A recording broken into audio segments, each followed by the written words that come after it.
Hi, everyone. Thanks for listening to the Founder Spirit podcast. I'm your host, Jennifer Wu.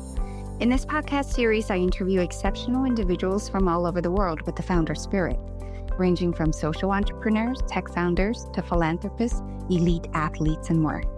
Together, we'll uncover not only how they managed to succeed in face of multiple challenges, but also who they are as people and their human story. Art should be of service to people, and it should help people see the world in a new way and to share a collective and unifying experience. We have predatory algorithms that are targeting us based on our personal data. What we need to do is we need to start learning about how we can achieve data sovereignty, controlling our own data. The heart signatures, the heartbeat, is a very important protocol that I'm collaborating with for an art installation called HeartSpace. But it's fascinating to me because this is the one biometric that AI cannot hack. Joining us today is the futuristic Krista Kim, an ultra-contemporary artist known for her work exploring the concept of digital consciousness.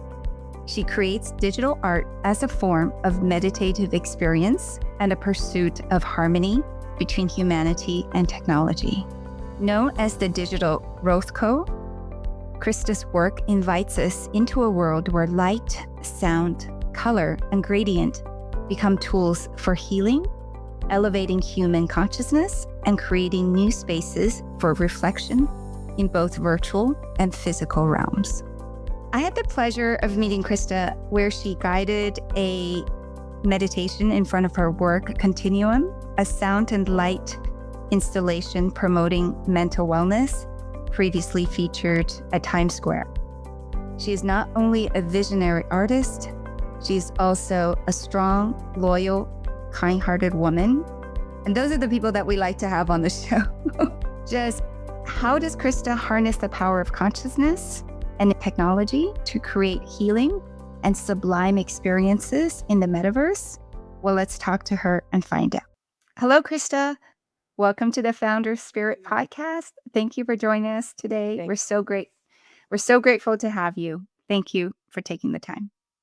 As am I. Thank you so much for the lovely introduction, Jennifer. It's so lovely to be here. Krista, growing up in Toronto, what were some of the key influences in your life?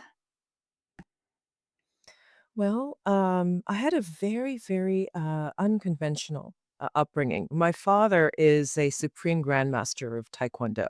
He's a pioneer of martial arts in Canada. And in the 1970s, he immigrated from South Korea. And his passion has always been martial arts and healing. He's an acupuncturist as well. So he brought both of those skill sets to Canada. And so you could imagine our upbringing was very much focused on well-being, on meditation, on mind and body connection, overcoming physical and mental obstacles, and learning how to really maximize your own potential. And that was what my father really modeled for us. And my mother is a homemaker, and she's very creative herself. She's very much into art and cuisine. She's now teaching vegetarian Korean cuisine in Toronto. Very She's impressive. even though she's tired. Yeah. So both of my parents are very creative and independent thinkers, and very unique individuals. Well, so as you mentioned that your dad is a supreme Taekwondo grandmaster. I mean, it sounds really impressive just saying that, supreme Taekwondo grandmaster. And, it's interesting when I think about martial arts, because martial art these days is taught as a sport.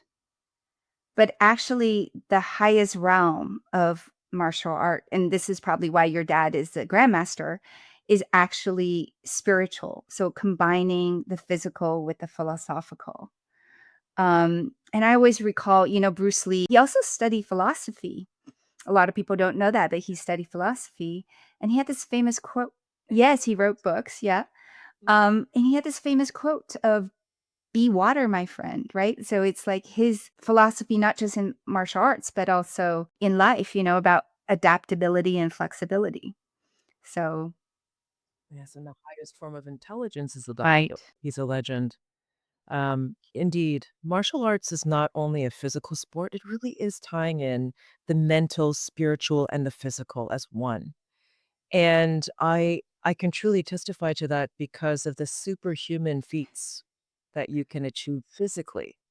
For example, I myself, when I had to test for my higher belts, I had to break wood.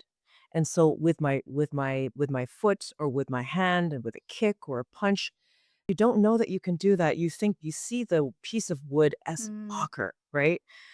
As an obstacle.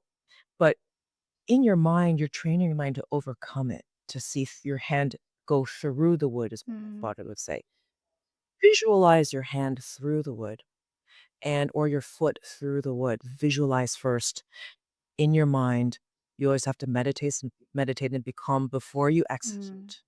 You open your eyes when you're ready after the visualization, when your mind and body are connected, and then you execute and you do it. It's amazing what the mind can be trained to do. And every high level athlete visualizes before competitions, before they execute. Everyone, you can see that across the board. I saw my father, for example, he would do some really, really I took for granted when I was a kid. I thought it was, oh, it's my dad, you know? He was on breakfast television in Toronto, and it's a local TV show. And in the morning, 6:30 a.m., I think it was 5:30 a.m., in fact, she was basically on the show. He went there in his full mhm. tobuk, his uniform, and he had a samurai sword that he owned and owns, and he brought it with him and a big watermelon. And what he did was he had the hostess of the show lie on a table, and she had the watermelon placed over her stomach. He blindfolded himself. He raised his sword, blindfolded, and chopped it into 3 pieces on her That's stomach live crazy. on TV. Crazy. We got a lot of enrollment in our taekwondo school, in family business from that show, and he's always been able to demonstrate incredible feats of physical, strength and acumen. And I look lovingly at it today. I reminisce, and I feel so privileged to have had a high performance martial artist as a mentor in my life, and that's such amazing blessing. I heard that story previously, and I love you for telling it on the podcast. Krista, despite being a super creative kid and being mentored by your parents, especially your dad as a Taekwondo grandmaster, your parents wanted you to follow a more stable career. And you ended up studying political science at university, and you started your career in journalism while living in Asia. Do you recall if there was a defining moment when you knew that art was your true path? Absolutely. I love my parents for being so protective and concerned with my future. And it's such an uncertain path as an artist. We don't know any professional artists around us. And so I decided to study political science because I like to write, and English actually was my best Mm, subject in high school. And so it's a natural thing. And I also love philosophy like my dad. We have that in common that we love philosophy. And what I loved was political philosophy. And so that really stimulated my artistic brain and gave me a nice foundation for understanding the world as it is. Like, why do we have democracy? Why is there communism? Who are, Diderot, Voltaire, Plato, Socrates, all the great thinkers. And how does that come into context with how we live today? The pen is mightier than the sword, and I really was heavily influenced by yeah. Marshall McLuhan, right? Who is also an alma mater of University of Toronto, and I studied at University of Toronto, and I think that his teachings, understanding media, are so prophetic and so relevant for today's age where we're experiencing extreme disruption. So the philosophical foundation is so important to me. It's very Mhm. artistic as well. So I had my fix at school for that. And then when I moved to Korea, I really wanted to discover the world. I wanted to get out of Toronto and really live in a foreign place. I've always been gypsy, wanting to explore, and I'm so creative. I'm an experience junkie, right? I need to absorb new experiences, and I lived in Seoul between 2000 to Mm. 2005. And when I first arrived, I was an English teacher from my family friend's English academy, which was amazing. It was so cute with the kids, and they loved me. But then after that, I decided to do some marketing events, like PR events, and that was a lot of fun too. But then I decided to apply for a job at the Career Mm. newspaper. I became a culture writer, and the journalism experience I had beforehand was I actually used to co-host a local TV show, like a municipal TV show in Canada when I was in high school. And it was a lot of fun. It was called Canadian Spectrum, and I used to love interviewing people and having amazing conversations about culture and multiculturalism. So when I was in Korea, I really thought, well, I'm good at interviewing people, and I had such good rapport. I was a culture writer, and it was the first time there was a culture writer for the Korean newspaper. It was always business and very hardcore business. And so it was lovely because at the time in 2000, like 2002, there was so much like Yeah. K-drama, the K-wave, it's called Yeah. Hallyu, was a new phenomenon. And movies like Siri and Old Boy were like they were causing a huge, fan base around the world and a lot of recognition. And so I recognized this, especially since Korea was really investing a lot of money into culture at the time.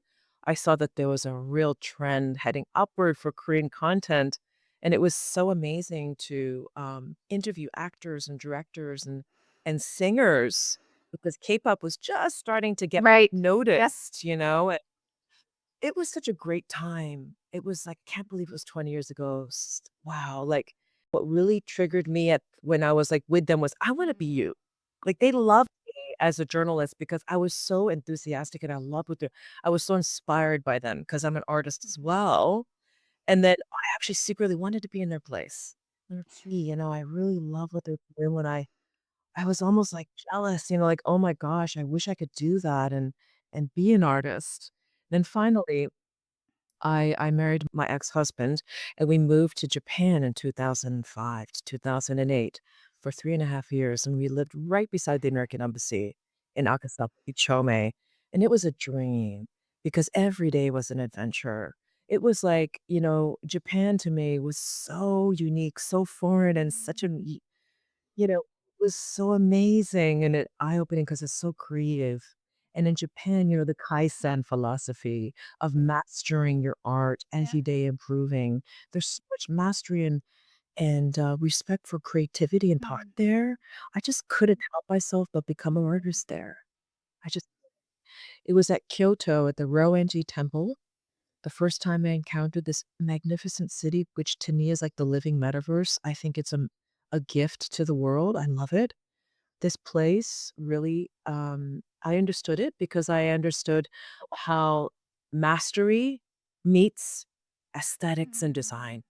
Like, mastery not in the sense of, like, just the executional skills, but the spiritual mastery, the mastery of one's mind, and higher levels of Mhm. consciousness that creates beauty in every aspect of their lives, every aspect.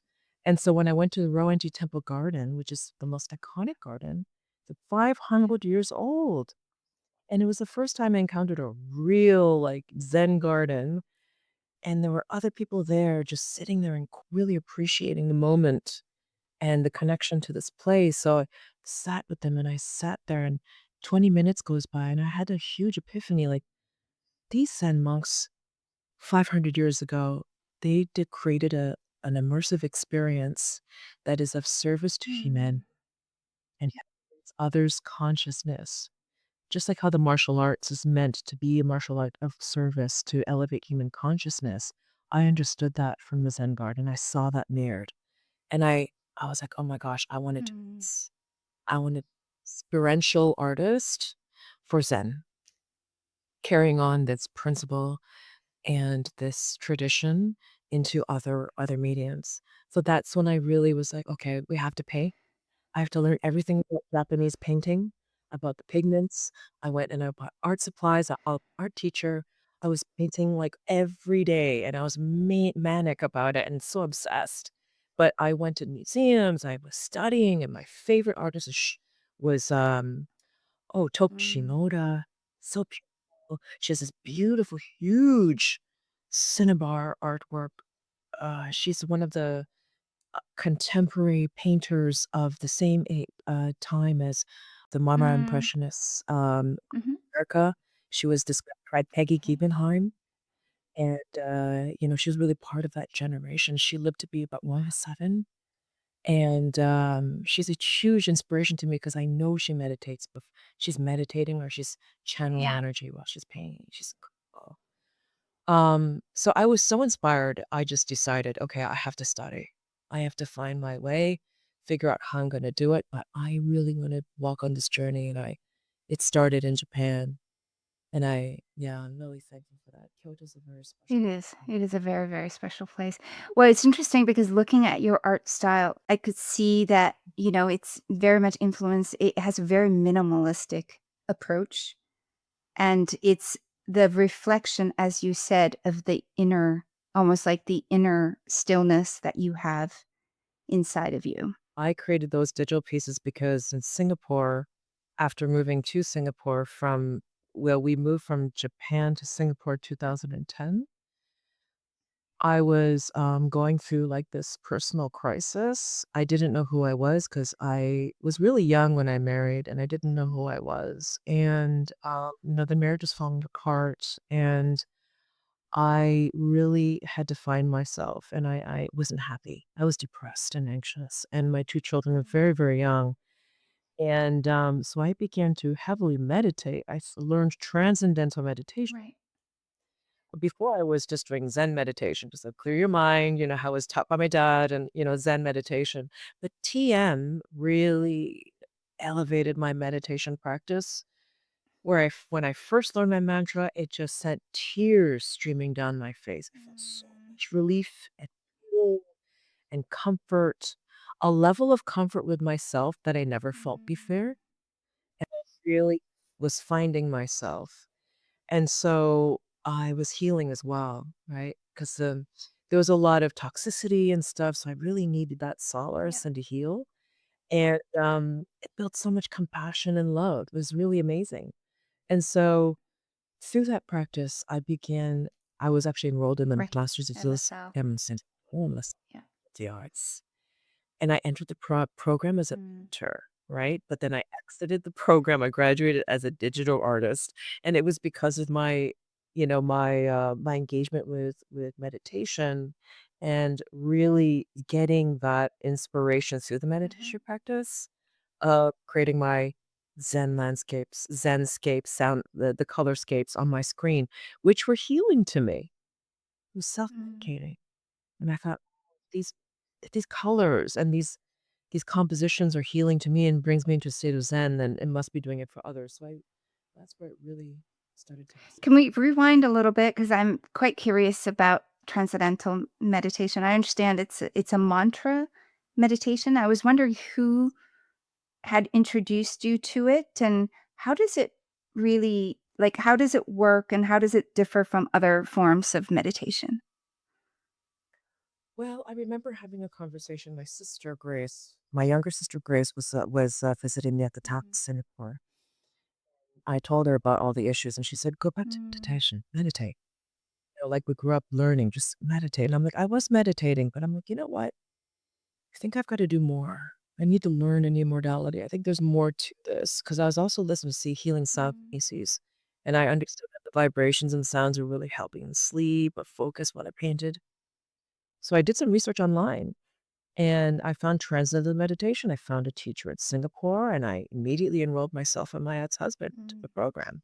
And it was so. Ever since then, I have never stopped. I've done it every day religiously because the mantra is amazing, it's magic. It's like a it's the vibration of the thought of an ancient Vedic Sanskrit word. We don't know the meaning of it. That's irrelevant. It's just the vibration of the thought that sends your mind into deep states of consciousness and connection to, I believe it is the unified Yeah. energy field. That's what we call it. I believe it's Mm. the creator. I believe it's everything. Mm. That's everything. That's God. So for me, it's like a daily prayer, and I feel blessed to be connected to God every day through my prayer, through with my TM, and just my life has changed so amazingly. That's amazing. I mean, I practice, I've been studying the Bhagavad Gita now for about a year and a half. I'm still a beginner. They have this very simple chant. You're supposed to repeat 108 times apparently. But I never get through it. There's something in the just repetition of these sounds in Sanskrit that, raises, apparently they say Sanskrit is supposed to be the language that has the highest vibration. And just repeating these mantras, I find it's very cleansing.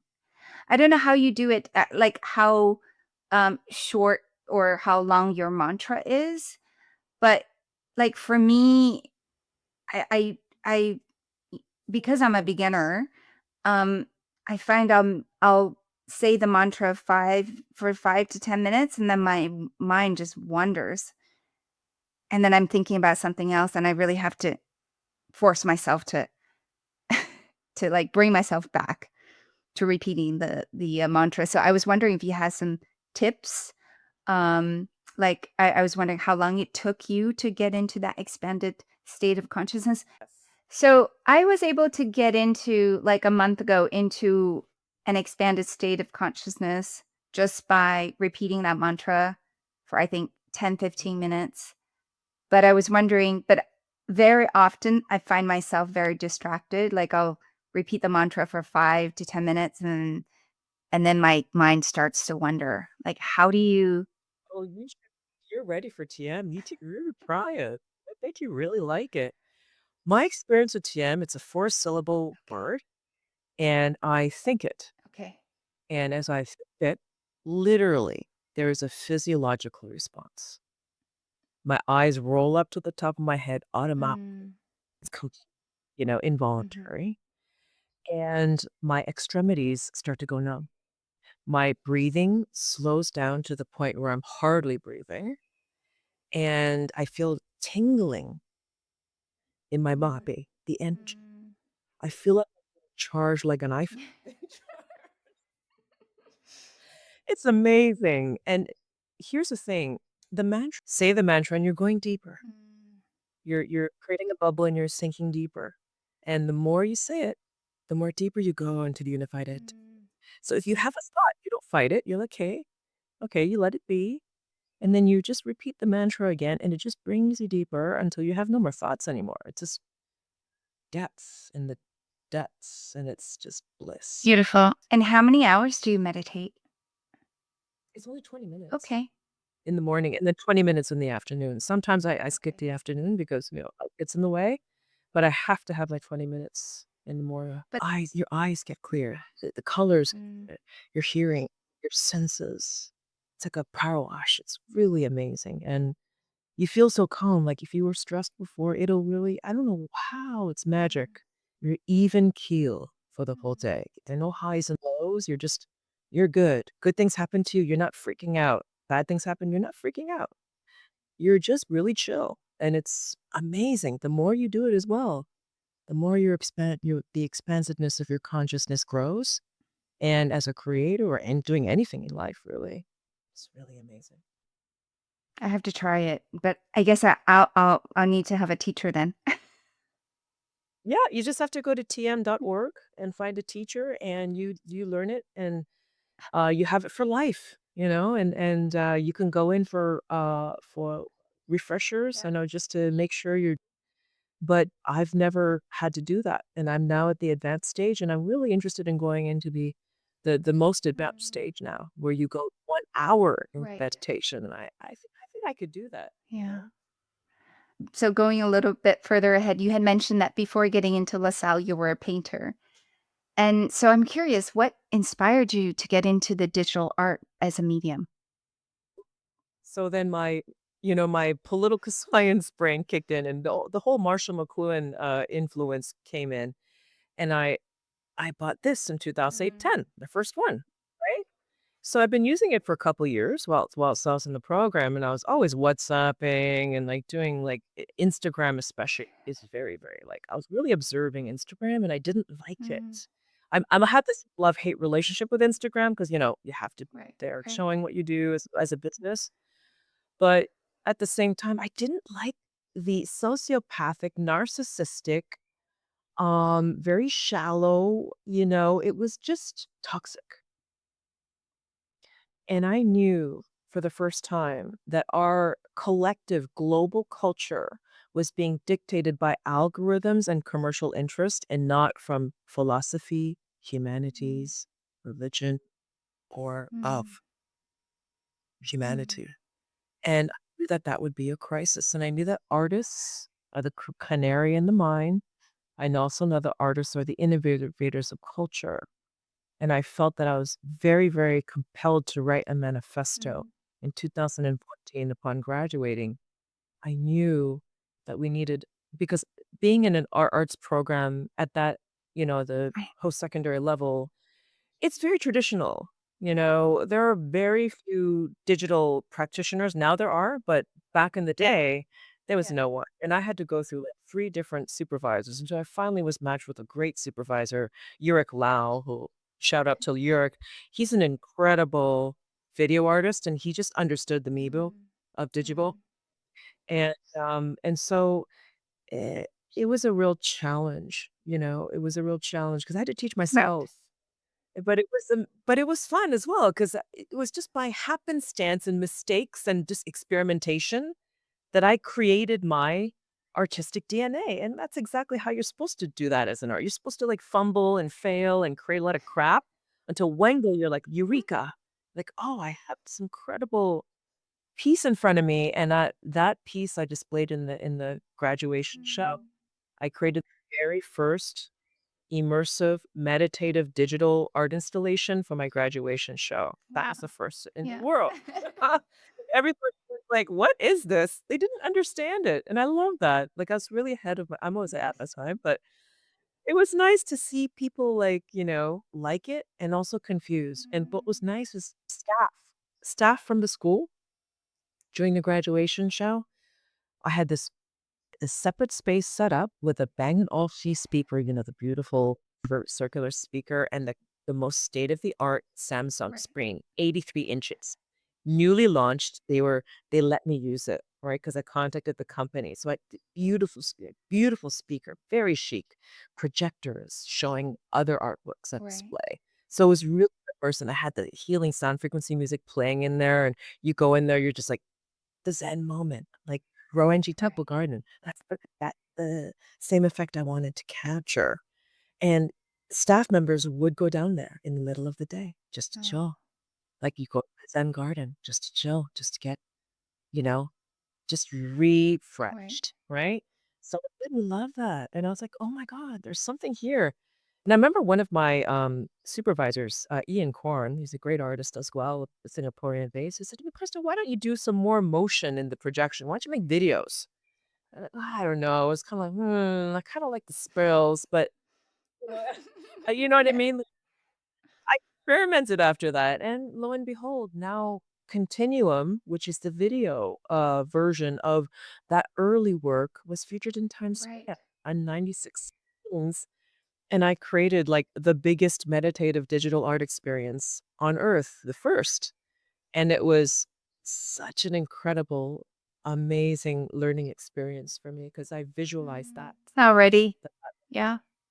I did because I created a deck, I created the proposal, which I submitted to Times Square Arts, which is the curator for the Right. the monthly programming at Times Square. I submitted that in Oh, 2018. wow. Okay. 17, 18, around So that time. 5 years It wasn't before. until Yeah.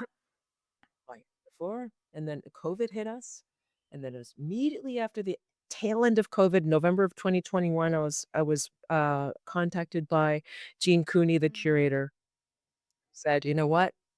Please come and let's do February 2022." And I'm like, "Yes, I'm ready." I got my team together, we executed it. It was amazing standing there, and people are like there are people just standing there, and it was so nice. Like it's middle of February right. too. Like who wants to be in Times Square? It's broken cold. At midnight. It's midnight, and it's like Times Right. Square, like, who wants to be in Times Square, right? But people came. People Yeah. came. And, and it was just like a movement. It was like they understood, like, shut off all the noise. Mm. Shut off all the just give us peace and serenity and beauty. And people responded to it. The TikTok influencers were amazing. There's one woman who's a journalist, I forget which, but she did a viral TikTok about Mm. Continuum in Times. It reached, like, almost 1,000,000 Wow. people, and they were all, like, young people saying, "Oh my god, I wish we could do this every day," and people were emotional, like, "Why is this making me buy?" It's like, we're showing you care about people, about humanity if you do something like that, and that's what a lot of marketing people loved about it too. It's like, "Oh, wow, we can use these moments to create a message of, giving back, create community and beautiful experiences of wellness," which is what we need Mhm. right now. Doesn't have to be like a hard sell all the time. It could be something that's more like, "Hey, let's communicate an ethos through experiences." So, wow, that was a funny story. Coca-Cola screen didn't participate, and they never have. For the 10 years that Times Square Arts has been operating, they always opted out because Times Square Arts has a lot of work cut out for them. They reach out to every single Mhm. vendor, every proposing new artwork, and they have to opt in or opt out. All the vendors are Right. different. And that my particular installation attracted Wow. everyone participated, except Coca-Cola. So on TikTok, they were called up because they had such a huge screen Yeah, I back, saw that. kind of I like, saw that. yeah, I did. and they were like, "Screw Coca-Cola, they don't care about us." And then the marketing people from Coca-Cola were like, they saw this, they're like, "Get us for the program right away." And Jeannie was, like, so proud. She was like, "That was a great job. That was so That's incredible because it was also at the height of the pandemic, right? So that was February 2022, and everybody was still kind of just coming out of the lockdown. Yeah. just Yeah, and New York had such a it was just huge, tight lockdown. looking back, wow, what we've all collectively gone through at that Mm. period. But now what I can see is that people are very, very conscious about mental health and well-being and longevity and life extension because of that experience collectively. And it's undeniable that more and more people want to meditate and they're open Right, to it. Because let me tell you, back in 2012, people were like, yeah, yeah, whatever. This is ridiculous, right. right? And it's like, I just gave a guided meditation for 500 people for a charity gala for Wow. children for partnership in New York. Nice. And everybody was into it. I did it with Continuum. Ex And it was so lovely, and lovely to do it at Yes, temples as well when you right. participate it. Just the opportunity to share that experience, and it's spreading. It's something that people collectively want, so I'm delivering as much as I It's beautiful, and actually, Krista, you have this beautiful voice, and your can. sister would, attest to that, obviously, and she thought, if you're not an artist, you would be a singer. The sound of your voice is very soothing, and I can attest to that because I was there when you guided them. And I remember coming up to you and I said, "How many years have you been guiding meditation? You're really good." You're like, "This is my first one." You know what? I led taekwondo That's right. classes. Ah, So that okay. and my father led meditations every day. So this is in my family. I learned this skill every day. It's so funny how it comes full circle. I have to tell him about that as That's well. great. I haven't even mentioned Yeah. it. He'll love it. You have the perfect voice for guiding meditation, by the way. So you should do more of that. I am, thank Yeah. you. I am. Your encouragement and the wonderful feedback of people has been very encouraging, and I wanna do more. I'm going to do much more. Yeah. And maybe mix it into the sound installation of your art piece as well. Yeah. Absolutely. I've actually done that. I will send you the video Okay. for that so you can All right. listen. Excellent. Yes, Excellent. you can watch on YouTube. Krista, I know you set up Krista Kim Studio upon graduation in 2014. I was wondering what was it like in the early days? Because I imagine it must have been difficult for you because also you were a single mother with two small kids at the time. And starting out as an artist is never easy. My ex-husband took on a lot of the child caring role during that time because I was traveling to New York all the time. I got a studio in Brooklyn in Greenpoint, and I just started to, market as my work as much as possible. I had a few collectors, I did shows, I went to art fairs, I was Yes, hustling. right. I was hustling in New York, and it was hard. It was really, really hard. The first few years, I didn't have a representation. I was just doing it on my own, marketing my work on Instagram. But you know what, Jennifer? Thank God for Instagram on that. Like, there's a love-hate relationship, as I had mentioned. If it weren't for Instagram, my art would not have been recognized at all. It would have been invisible Mm, to the mm, world. So I was actually able to get my artwork onto really big influencer art sites like ArtX Design, like Design Collector, like Tax mhm. Collection, and they would post my artwork or I would advertise my artwork and just to get my art and it worked. I got my first exhibition in New York at Guy Hefner um, gallery because of that exposure on Instagram, because 'cause they're just scouring the Right. internet for new artists. I mean, that was just serendipity, just like, making the right moves, getting out there, meeting Yeah. there, and eventually, the turning point for me, like after COVID, because COVID was like crazy, right? That everyone was under shutdown, but thank God, like in Canada, it was really fine. The government was really taking care of everyone. Right. We all felt safe and going. Um, During the COVID crisis, I created the Mars Right. House. Yeah. And, Mars House became my Rowangi Temple Garden architecture house. Like, it was just my dream Mhm. home that I wanted to in a virtual reality, in 3D, right? And I had the, intention of building the physical house as well. Mm. So, I love design and architecture, so I really wanna go into that, right? I really love it. So I went crazy. I had this huge inspiration to do it. I hired a 3D designer out of Argentina on like Fiverr or Right. one of those sites and sent him all of the designs and stuff. He did the 3D modeling for it. And and it was created within a couple Wow. months. And it was so fun. I had so much fun during COVID doing that. And my intention was to just, like, do something with it, like, create a brand for, like, design and stuff like that, but the furniture, I did all the furniture Nice. typists and everything, and so December of 2020 rolls around, and I started to do some, deep research into, blockchain and Mhm. Bitcoin, and I Googled blockchain for art, Mm. and then NFTs Right. came up, and I'm like, "What is this?" Did some research. Oh my god, I'm like, "I'm ready for this, because I used to have anxiety every time I sent a WeTransfer of my work, Mm. like, "Where you're going, there's no provenance, no one can prove Right. I did it, they could just claim it's theirs." But if it's on chain, there you go, there's a difference. So, I was so pleased to see NFTs existed as a technology, as a Right. chain, and so I enrolled in, like, one of the the early platforms at the Mhm. time, Super Ray Yeah. accepted me. Known Origin rejected me, unfortunately. But, I ended up, really proudly showing my pieces, on Super Rare, and it was so different from what they had because I come from a fine art Right. background. These guys are all crypto artists, like astronauts and, like crypto cyberpunk Right. buildings and cute stuff, but not fine. Like in my world, like it's not fine art. It's a different kind of art. I don't want to poo-poo on it, but it is different, right? So here I am bringing like light art, like from the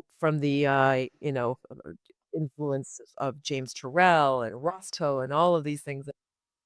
They're like, who the heck was this? It was so then And, all of a sudden, I'm like, wow, I'm studying the whole scenario. And I'm like, you know what? NFTs are actually going to be 3D digital Mhm. assets that are powered by AI. I knew that Mm. at Mhm. then. And I quoted on CNBC saying that back in 2021. And I just thought, you know what? I have a house. It's a 3D model on UE engine, UE unit. Unreal Engine 5, Engine 4 at the time. Um, I'm going to offer this house for sale as a digital asset. And it's going to be an artwork that you can actually go and visit, like Royalty Mhm. Temple Garden, but in VR. And so I listed it for sale on Super Rare, and it sold for a massive, Right. like, Yeah. Half. record-breaking sale, Right. 5 million, Yeah. right? And that made the news around the world. Was that the turning point? You feel like that was the turning point? That was the Krista Kim. Actually, I did a collaboration with Oh, right. the Yeah. House back in 2018 that put me out. Mm. My dear friend Olivier Lapidus was the creative director. We're amazing. Like he's like my Mhm. brother. And he chose 5 of my artworks for that collection. I flew to Paris, Place Vendôme, saw the show. It was like I got like beautiful gowns from that. It's amazing. That way, and the bags and their sneakers. I got the sneakers and handbags. So amazing. So that was my first foray of Mm. recognition in the it was the Mars house that really sort of like it brought a lot of attention to my practice and like really people to understand my practice as an Right. artist and understand like what it is I'm doing, building worlds and creating these meditative experiences, both physical and digital Right. experience. And so now I've just been going through a lot of the research on Mars house. There's so many academic papers and citations on Mars house, especially in architecture. And it's really fascinating because that intersection of the metaverse and digital and wellness and architecture, that and Yes. technology, that intersection is new. And now my plan is to build the physical Mars house. Right. You were talking about that earlier. So I want to go back a little bit because I'm assuming the inspiration for the Mars house is because you were in lockdown in Toronto and you couldn't go anywhere. So you're like, okay. A bit. Right, exactly, exactly. What I love about the Mars house is like it feels like anybody's dream home because it's set in the mountains, first of all, and it's surrounded by glass walls. It's very minimalistic, and then the light is very soft at dusk. It's such a beautiful, unique piece of property that's being sold now, as you mentioned, in the metaverse for over 500,000. And at the time, it made a record. And so, what is your message like in creating that Mars house? Well, first of all, that blockchain technology will be used for authenticating Mhm. assets and expensive assets. I believe that it basically set that precedent for for potentially buying real estate as Right. NFTs. And actually, there is a website that does this. It's um, Proppy, Proppy dot. Yes, I've heard of that. Yeah, probably. Yep. They sell the actual ownership deeds of real estate, real life real estate through Mm. NFTs. So it's basically the authenticity, the authentication, the verification of ownership Right. of assets, and that's basically was one of the very interesting aspects because it's also digital and Mhm. physical, tying in the digital and Yep. physical. And then, of course, Mars House is a place of, wellness, to spirituality, and that you can actually visit in the virtual realm. And that's something that we have to get used to because we are entering the digital and physical Mhm. realm right now. And AI is only going to accelerate that reality. So the duality of our lives is basically what Mars House represents Mm. is that we are running this digital physical Yep. civilization, and how do we navigate it, and what does that look like? And I always think it should be like Kyoto. Mm. It should be calming. It should be wellness focused and optimization focused, optimizing our our consciousness. It should not be distracting or extractive or Right. The other thing that I wanted to ask you is that, like most of your work, the design of the Mars house is, it's creating this meditative and healing environment, but it's also complemented by the ambient music score composed by Jeff Schroeder from Smashing Pumpkins. So I was wondering if you could speak to what role does the sound play in shaping your artistic vision? Because I notice Mhm. even in Continuum, the sound is tuned to a certain frequency where Exactly. I don't know if it's tuned to the heart frequency or whatever frequency, but when you hear I feel like when you hear the ambient music, it evokes a certain emotion. Yes. It's a heart Yeah, frequency. okay. So basically what I believe is because this basically is a reaction to our digital addiction Mhm. to the screen. And it's relentless distraction. And our brain is now programmed and different. If you look at young people and the configuration of their brain, it's way different. They're different animals, Yeah. actually. So because of that, I think that creating an immersive experience using and involving the senses can actually help us mitigate the negative effects of digital technology, using the technology. Yes, going to nature, definitely go into nature and, put your feet in the grass and, be in a forest and breathe the fresh oxygen and listen to the birds. But not everyone can do Yeah. that because we don't all live in rural areas and we live in the cities and suburbs. So we need to create experiences that are accessible, that people can basically experience digitally. Mm. And I think that teaching people the visual language and, normalizing the use of healing sound frequencies in our daily lives is only going to help us elevate our consciousness. And it should just be a lifestyle practice for wellness now. Just normalize it. And that's part of what we're doing is just to create beauty and help Mhm. us new ways of seeing art and experiencing art. But immersive is very important.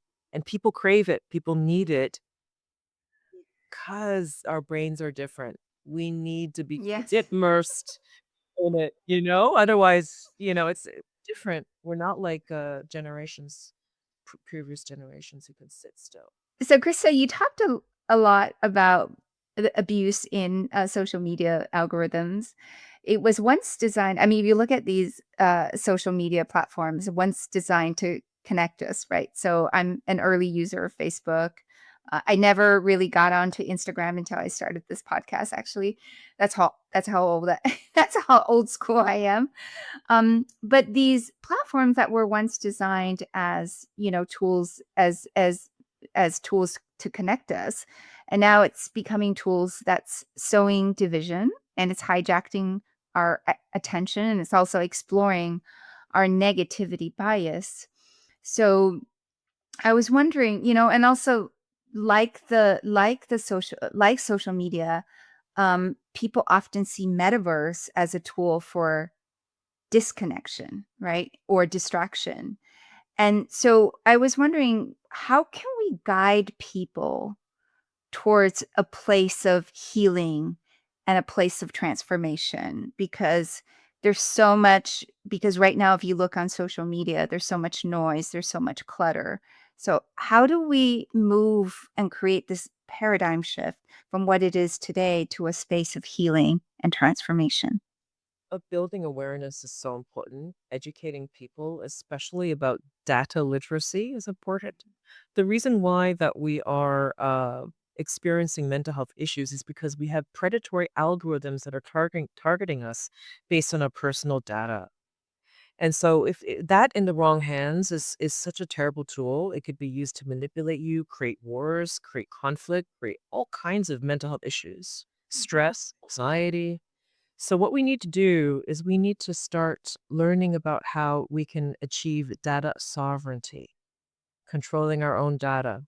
So therefore, we can curate what algorithms we want to curate, we want to see in our feeds.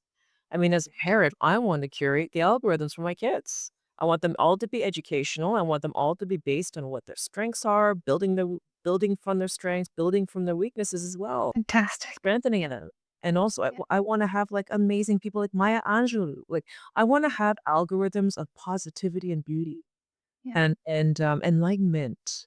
And we can only achieve that if we have a level of data sovereignty and being able to choose the algorithm. So basically the way I see it is, as an artist, I'm very, very sensitive to digital identity and of course Mhm. digital IP. And when you look at the current state of AI, it's very centralized. At Mhm. centralized AI is always going to exist. And in fact, we do need a lot of investment in that area and power generation, et cetera. They're great. Yeah. But we need to also balance those scales. We need balance of powers. It's very, again, like, Yeah. Yeah. it's something that we all need power to the people as well. Yeah. We can't have it all centralized, especially if they own our data. Yeah. So what we're going to have and what actually Emad Mostak is working on this. He's the founder of Stability AI, Mhm. Genius, and I believe he's a real humanist, one of the humanist leaders of the AI Mhm. movement. He left Stability AI to pursue decentralized AI because decentralized AI is about creating your own AI digital twin Mhm. that lives on your devices with Yeah. edge computing technology. We don't need huge servers for our own personal digital twin. We can have the Mm. power that's on our devices already, and it will live on our devices and collect our data, but protect our data and custody our data and manage our data for us. And we choose to share the data that we need to, medical data for our doctors, primary care, or we can, Right. educational data with our educators, with our parents, of course. The parents will control that flow of data for children. And of course, once we have that digital twin that is configured the way that you want to configure it, then you can also plug in the expertise of other digital twin avatars. So if I want Mm. to plug into your expertise, Jennifer, I will. I can plug into your AI and I can pay licensing fees for that. So as an Right. artist, as a creative, anyone basically doing business with their AI digital twin, you can be licensed for your knowledge and your expertise. Mm. I Mm. think that's a fair exchange instead of having all of your data or all of that centralized with one company. That doesn't make any sense. Mm. It doesn't represent democracy, right? Right. We basically have to configure the AI so that it reflects the democratic values and that we uphold and that we live by, especially under law, right? Right. Right. And representing our individual rights. Well, we should also represent the fact that data sovereignty is a human right because our digital identity is inextricably tied with our physical identity. So digital identity is important, but I think we also need Mm. biometrics to prove Mm. e basically, Jennifer, I'm gonna one day be so convincing as a deep fake, you would be doing a whole interview and not even know you're talking to me or not. You won't. Right. But now how do we know I'm speaking to you, Jennifer? Your biometrics. I think the heart signature is a very the heartbeat is a very Yeah. important protocol that I'm collaborating with for an art installation called HeartSpace. But it's fascinating to me because this is the one a bio uh oh my goodness, biometric bio Biometric. Yeah. protocol that Yeah. AI cannot hack. And Mm. that it's because you need two things to happen. You need to have a beating heart with your Mhm. electromagnetic frequency, so you have to be alive. And when you register your ECG, you've got to use your index fingers or whatever fingers, and the skin has to touch the sensor. Mm. So if you're not a human being and you're not going to be able to trigger the Right. authentication of who you are. So it's a very fascinating, and it's also zero proof. So you're not collecting like very like private data the way that your retina does. Your retina gives away a lot of your biodata. Head Mm. providers Interesting. dedicate Okay. so much biodata for free that will be harvested and used against you. So please be careful with the retina. I think that the heart signature is zero proof. It's non-invasive. and it's such a great technology. And Tenbeo, my collaborator, we're doing such incredible heart space installations around the world now, and the biometric digital ID, data sovereignty, and decentralized AI, like Mm, the protocols that will help us solve the mental health issue. Because the mental health issue is caused by a bombardment and a constant exposure to toxic information, mm, algorithms. So if we end that and we only have positivity, elevating experiences that we mm. curate using our decentralized protocols, that's where we achieve optimization of human potential of every human being, every child. It's democratized. I I love that because it actually connects to the heart versus the machines, right? Our current algorithms is being generated by machines, and actually even the platforms themselves, like the platforms themselves, don't really understand anymore how these algorithms work anymore. It's sometimes outside of their control. And to create this individual heartbeat signature, which is part of your work, what you did in the heart space at Art Dubai, just ties in directly. So we're going from the mind or artificial intelligence back to the heart, where our wisdom comes from. It's very I just powerful. love that. Yeah. Yeah, Yeah, I I thought so. well. And here's the thing, we need proof of humanity, and that's what it is. It's proof Yeah. of humanity in our hearts. That's what makes us human. And we need to really lean into that as a civilization in the age of AI, lest Yeah. we become overrun by the technologies. That's the next expansion threat. So there's another thing, right? So we talk about the age of AI and the age of AGI, artificial general intelligence. Um, but what we actually need more in the world is wisdom, right?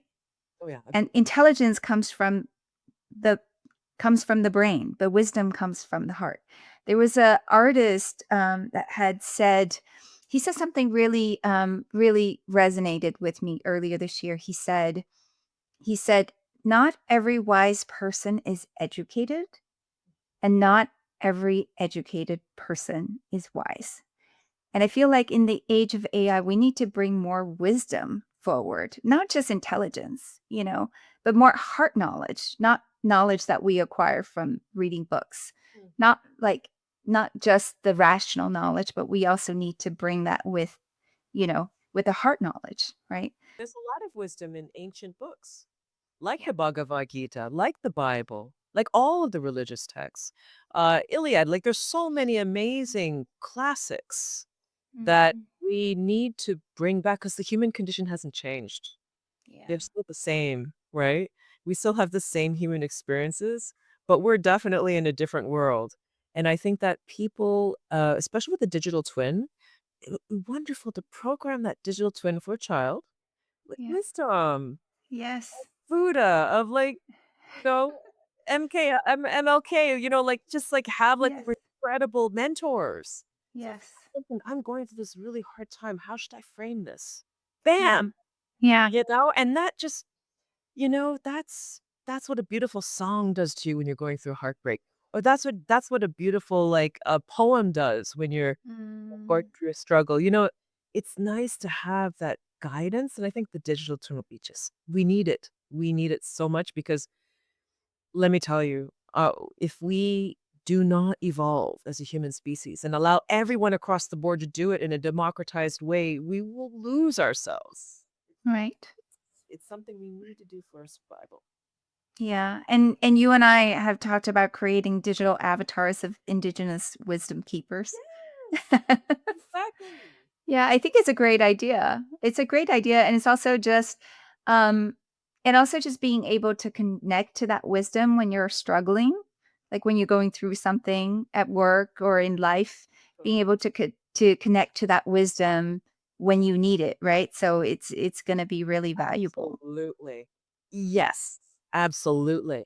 And actually, the digital twin as well is an aggregate of all of your collective experiences. It's going to collect every information, every conversation, every experience that you've had in your life.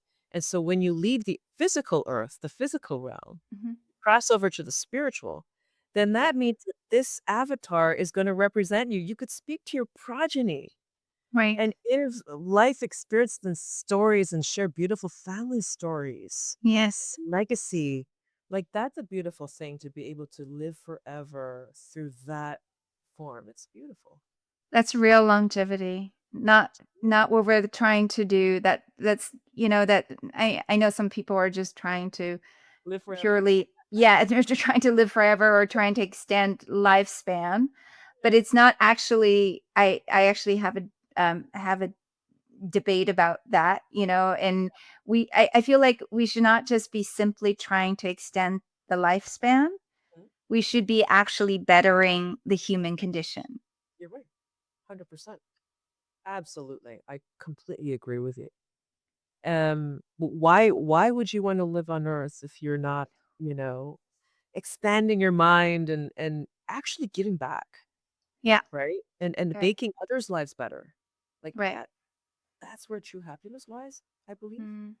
Absolutely in service. It's service, correct. In service and to love. And to love, yeah. Yeah, those are the wisdom from the Bhagavad Gita that I learned. Oh, wonderful. Well, that's wisdom. That's timeless. That's Yeah. timeless. Yeah. 1,000 Absolutely. years from now, still gonna be spot on. Krista, you often talk about digital consciousness, and now I know that there's also talk about consciousness in the age of AI. So, what is digital consciousness to you?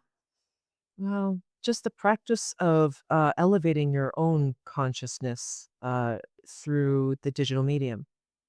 That's basically what how I frame it. Mm, Uh, what does it mean to be human in the digital age? The experience that we're having. Where's the beauty in it? How can I create beauty digital? mm, We mm, need to have that conversation and create that awareness and create an ecosystem or culture around it. And the reason why I brought it up was because it was, you know, back in 2010, for 10 years, digital was completely devoid of culture, any sort of compassion, any sense of like real human connection. It was all fake. It was mm, all very just monetarily driven and, eyes are real estate, this kind of thing. It's caused an immense problem for our younger generation crisis, you know.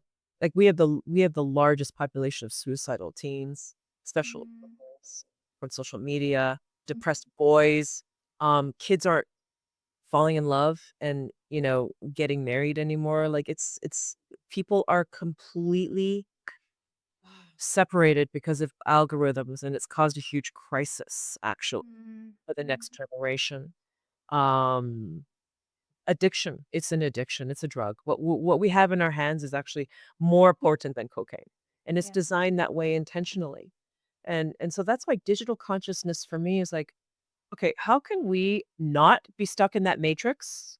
Okay, because it is a matrix. How can we have digital consciousness?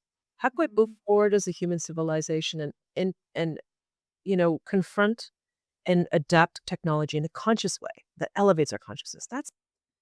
That's what it is, and that's how we should be re reformatting how our relationship is with technology. It shouldn't just be as consumers. It should be mm, very sort of like intentional. mm, mm. So, by the way, I would love to, in raising my own digital consciousness, I would love to sit in one of your Zen pods. Oh, me too. Have to build it. I have to build No, it. well, I saw quite a few online. I was like, those are these are beautiful places where I like to meditate. Yeah, Absolutely. exactly. Me too. We're on the same wavelength. Yeah. So, in order for AI to ultimately serve humanity, serve human creativity and the spirit, instead of overshadowing it, what conditions do you think are necessary for the human to flourish in the age of AI? Because I mean, you had mentioned the example of your friend building a decentralized AI, but still we see a lot of centralized AI systems right now in development, and that's what's Microsoft. It's being dominated by Microsoft, Meta, and Google.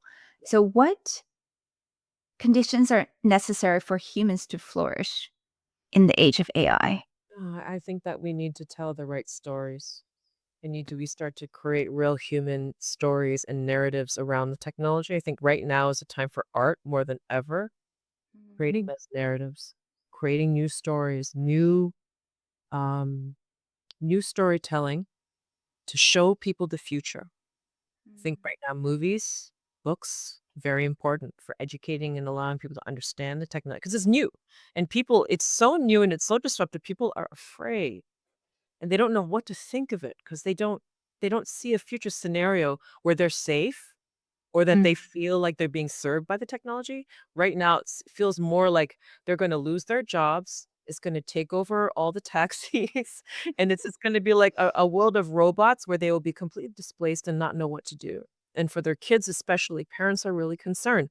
What is the future workforce going to look like? Will my kid even be able to work or support a family? There's a lot of issues, and people are ruminating and panicking about that because there's no future scenario right now that people can look at and say, "Okay, that's how it should look." Hmm. You know? So that's where right now art plays this important role. I've actually written a book, Jennifer, Yes. it's called Proof of humanity. Yeah. and I wanna launch it sometime, like, later this year or early next year. And so I'm currently editing it. I'll send you a few chapters so you can read over as well. Be honored for you to do that. But from that book, I would also love to write like an actual character-driven story, a hero's journey of a young Hmm. person who is exposed to the world of AI, especially agentic AI, which is scary because AI will Hmm. AI directly. And we're left out of that conversation. What the hell are they saying? What are they Right, right. firing? You know? So how can decentralized AI look like? As a lifestyle, as a wearable device, communicating part of you, your digital twin? How would your family also interact with this technology? How would parents Mm. manage the technology for their kids? And what will their kids be able to do with this technology? What are those stories and scenarios? So that's the kind of thing we need to do right now. That's art. That's art. So we have to get to work and artists, I'm calling on you to tell positive stories, research decentralized AI, digital literacy, and just get informed because this is the time where, art really matters because we are the ones that are Mm. the future basically. It's we're the ones that are creating a new scenario for the future and it has to be humane. Yeah, I love that because just through this conversation with you, I could visualize the future that you're trying to build, which is an agentic AI that is based on my own preferences. So I'm no longer being served certain ads or videos on YouTube that's being controlled by the machines, but I have the control in terms of the content that I would like to see and what my kids would like to see. Having a decentralized AI system where it's in a more democratic world of AI and also, creating beauty. Like, I think a lot of times in the digital space, just like I know you said the word beauty many times and but we like right now in the digital space, we don't have a lot of beauty, right? And that was the question that you asked back in 2014, in your techism manifesto. You're like, where's the beauty, right? Like we need to have beauty. We don't have a lot of beauty right now. There's a lot of ugliness. We're just being bombarded with lots of information and some misinformation as well. So we really Yeah, need to build a beautiful future together that's in the digital age. Yeah. 100%. And it's not one person that's going to do that. It's a collective, collaborative process, and everyone should be involved with that. I Yeah. think that people should stop being so passive and stop being passive consumers and start thinking about how we Mm. contribute to the a better future. Absolutely. I love it. We have a couple more minutes left. Can we Oh do some wow, rapid? Yeah, I know. It went so fast, time right? flies. Yeah, time flies when I talk to you. Um, we have just some rapid fire questions. So you can, you're free to answer first thing that comes to your mind. Sure. What is the purpose of an artist?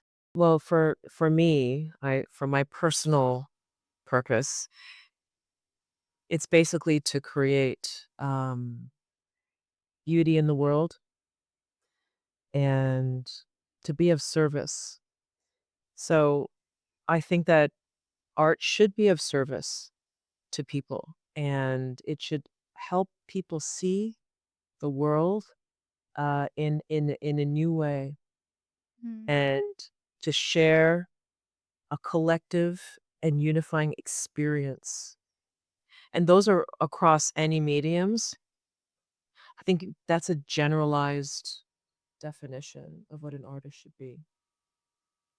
Beautiful. I actually had this epiphany, and it was during the Davos when I met you, when I went to the Sting concert, Oh, yeah. and, um, I just saw and I even wrote to Joseph. I just saw the power of art to unite people. Yeah. We were in one big room together.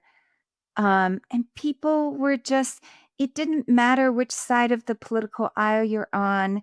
It didn't matter which industry you came from, what you do for a living, what type of personality you have, but just the joy that it brought people in that moment. And it really united us. And I felt this deep sense like in today's divided world, art really has the power to unite us.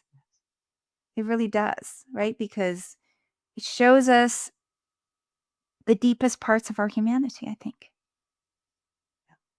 That's why artists are always targeted by authoritarian regimes.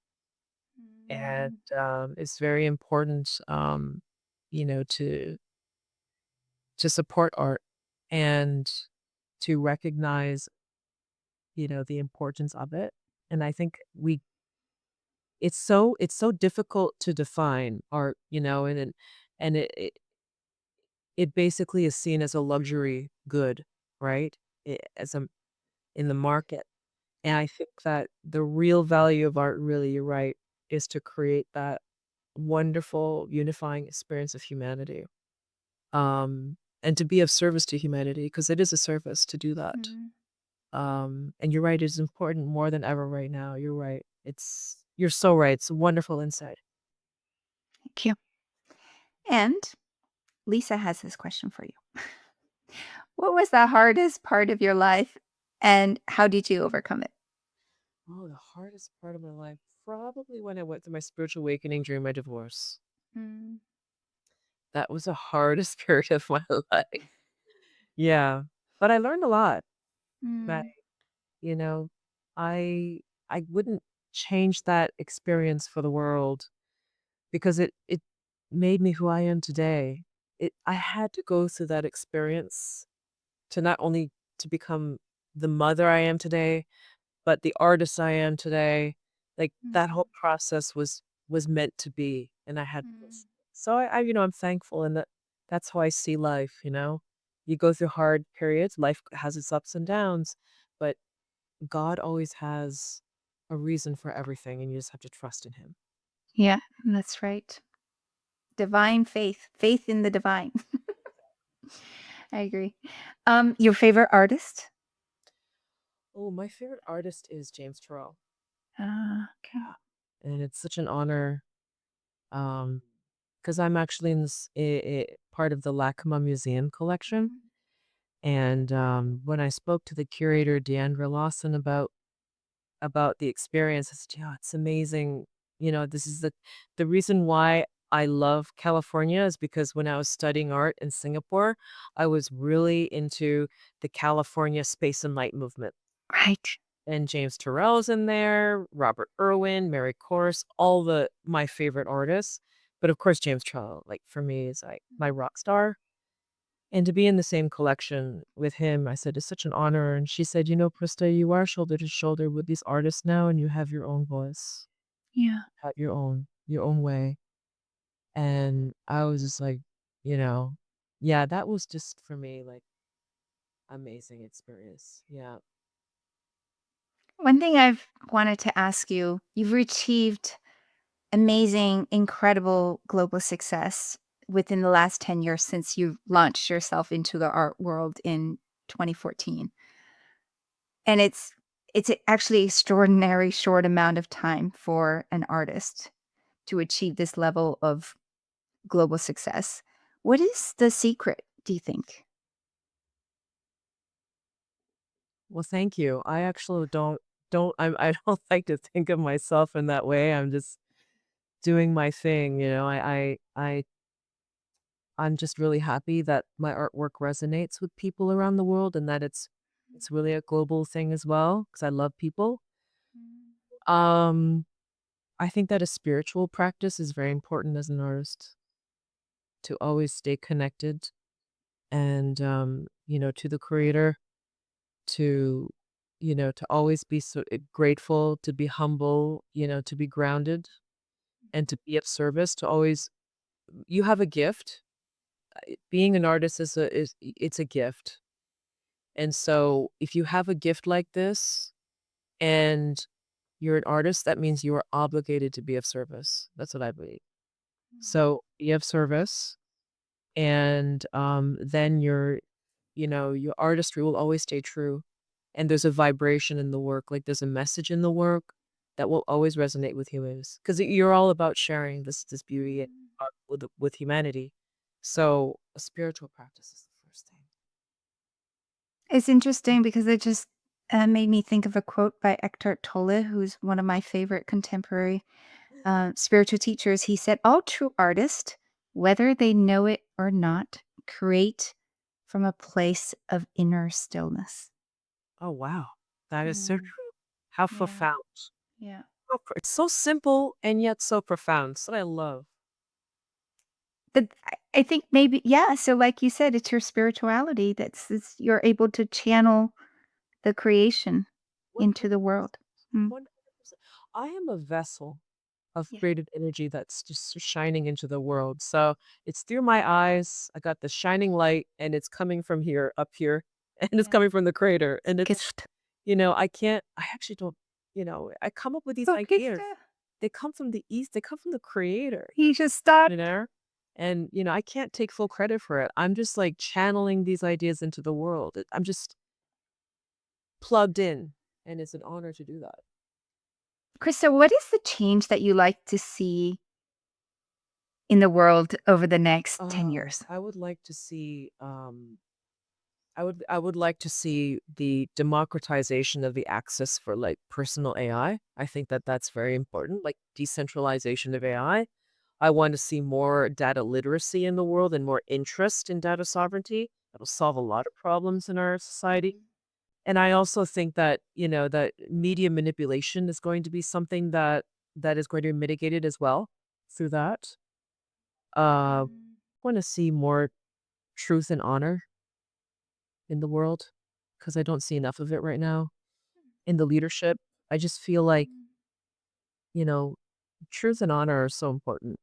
Um, and I want to see more about, I want to see more about. Thank you. That really resonated with me and what I'm going Exactly. through right now. Precisely. Yes. Um, yes, absolutely. And it's interesting. I was watching this video with Scott Galloway. I think he was being interviewed on Fox News, where he was saying, we live in a society where we worship money I and saw that. innovation. He was I talking love about it. Elon. Fun. Yeah, you saw that, right? Right. And I was thinking, um, this is where kind of capitalism failed at the end of the day, right? So it lifted people out of poverty, but at the end, the values that we ended up with are very different than the values that we started up with. Because if I think, yeah, and it's upside down because I think, going back to when I grew up, like in communist China in the early 70s, right? Like people, we had honor. We honored our parents, our grandparents, our ancestors. Um, and we didn't have a lot of money, right? But once like once we started down the road of capitalism, um I feel like we started worshiping materialism. Because I actually think that Yeah. older generations keep their word. And, if you don't keep your word, then there is shame in that. People used to feel shame. Now Right. people are shameless. Yeah, right. Yeah, Now they are they're shameless. shameless. You're right. Leaders are shameless. Totally. And I think that that's a Nazi Yeah. down of civilized society. If you cannot be honorable, If you're not sort of incentivized to be honorable because the society doesn't hold you up to that standard, then you're living in a crazy, chaotic world, right? We need those real basic Yeah. foundational principles, right? Do what you say you're going to do Yeah. and, have, be, think about humanity and be a good leader. Think about others, not about your own monetary gain, and greed is off the charts, like saying Chart. was happening. So I think I actually think that children know. I kind of feel like the younger generation's more clued into that because they see so much crap, but Pika just like shamelessly just lying, not taking accountability. Like as a Yeah. human being, I think we're Exactly. born with Yeah. his principles. I think that's in us innately to like recognize when we're Yeah. being lied to and what it feels like to lie and like to be shameless. Mm. Um, I Mm. think we should bring back, more standards of, being principled. I think these basic principles are missing, and it's because of social media. Mm. Mm. Perfect segue to my next question. As a mother of teenagers, what advice do you have for parents who are struggling with kids that are addicted to technology? Wow. Modeling. Yeah. I think when I think back on how my parents raised me, it was all just modeling, Mm. just be Mm. be the person you want them to become and model the right behavior because they will follow it. They'll make mistakes, but they'll basically come to their own conclusions. Oh, make restrictions on of course, like turn off the Wi-Fi after 8 or 9, whenever is the right time after homework is done, have those practices, Right. but at the same time, like meditate in front of them. Do the actual Mm. spiritual practices in front of the kids as a everyday thing. I mean, that's I think that's so beneficial. I think that is a lifestyle, Mm. just being able to model that behavior and, you know, the wellness practices especially, because meditation is gonna save us from the machine. Mm. I agree. It's our I higher agree. consciousness. That's what AI cannot take away from us, and it cannot ever, replicate that. Uh, Higher consciousness, our connection to the creator and to one another, that's the ultimate Mm. power that we have as human beings, and we tap into that through meditation. And also, like someone recently told me, a very wise person, he said, don't tell your kids what to do. Be the person you want them to be. So if you want them to be generous, be generous. If you want them to be happy, be happy. Don't tell them because they're not going to listen to you anyway. So so true. I was like, oh, Teenagers so really true. listen. Yeah, right. Right. No, no, they don't listen to you. They do the opposite. Then they um, right, exactly. So what's next for you? I know you talked about the book, Proof of Humanity, but what else is for you? What else is Art coming space up for you? is now going to be Heart exhibited space. at Tomoko Museum. And so we're preparing for that in Barcelona. And then we'll roll out more heart space installations in London and Amsterdam at their locations. We are now allowing people to purchase their heart signature artwork. Their unique Harvey Oh. algorithm as an artwork, as a digital video artwork, which they can use on a limited edition Tenbeo device with the artwork featured on it. Their unique harp, you could verify your emails with that device. And Tenbeo is rolling out so many different products and new products that they're going to allow people to authenticate their ID using the heart signature. It's very yeah. Oh, beautiful. I love that. I love the heart Yeah. signature. Awesome. It'd be lovely to have. Thank you. Thank you, Krista. We're now coming to the end of our interview. And as you know, we end every episode with a quote. And for this episode, we have a quote from Maharishi Hamesh Yogi. an Indian spiritual leader best known for introducing transcendental meditation to the world. Expansion of happiness is the purpose of creation. Thank you, Krista, for taking the time to join us today, sharing with us your journey as a digital artist to bring Zen and mindfulness in the metaverse and servicing humanity through your work. So much. It was such an honor to be here with you. I enjoyed it so much. Thank you. If this podcast has been beneficial or valuable to you, feel free to become a patron and support us on patreon.com. That is patreon.com/thefounderspirit.